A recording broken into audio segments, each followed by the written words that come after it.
The scheme provides for a new LT bus garage together with a bus tube interchange, 600,000 square feet of office space, an extension to Hammersmith Town Park and a completely new road network around the central area.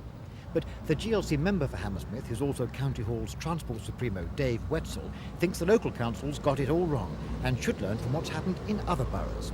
The GLC is providing a bus station in Croydon. Already one has been provided in Harrow, and the people in those areas haven't had to pay for it. It's been provided by all the people of London. I think the same should apply here, that we use the site for transport interchange and for the community, not as a rip-off for office blocks. But paid for by whom? Well, it would have to be paid for by the GLC itself, and it would be a much cheaper scheme if you just go for a simple bus station on ground floor level. Shops obviously would be self-financing, housing could be self-financing.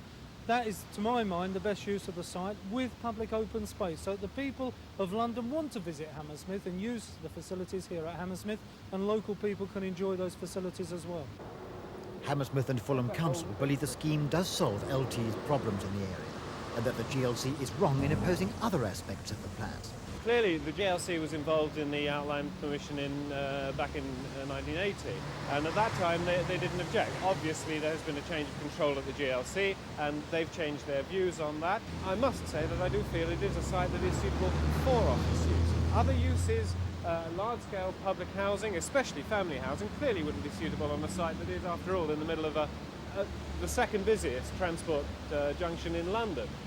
And that doesn't make a lot of sense, especially if there are children on the site. So the question of housing doesn't seem to be such an important use on this site, but offices do seem to be a suitable use. But clearly the GLC have set their face against, as I understand it, any sort of offices, and that's what the council must now decide what weight to attach to that view. The council still has to give its approval for the new scheme. Then a full round of public consultations will follow before any wall against the sea is now about 5 feet higher than in 1953. Change down capture. And the waves broke through, and so many died. Coming to boat. High enough, they say, and it can be safe for at least 60 years. And Q Andrew. Q Andrew. Now the royal procession approaching the barrier. There you can see the traffic lights. They're just like huge traffic lights inside. Don't go any closer, traffic, George. Through these great piers. The piers running numbered 1 to 9 from the north bank to the south bank and across the gates, which of course are lying on the riverbed. 1 or 2 vessels have bumped into these piers. There was a Spanish ship that ran into a pier, then reversed, smashed into another, and then ran into a nearby jetty. I know someone who drives like that. On another occasion, a ship lost its steering and got itself hooked up on one of the piers and was left dangling and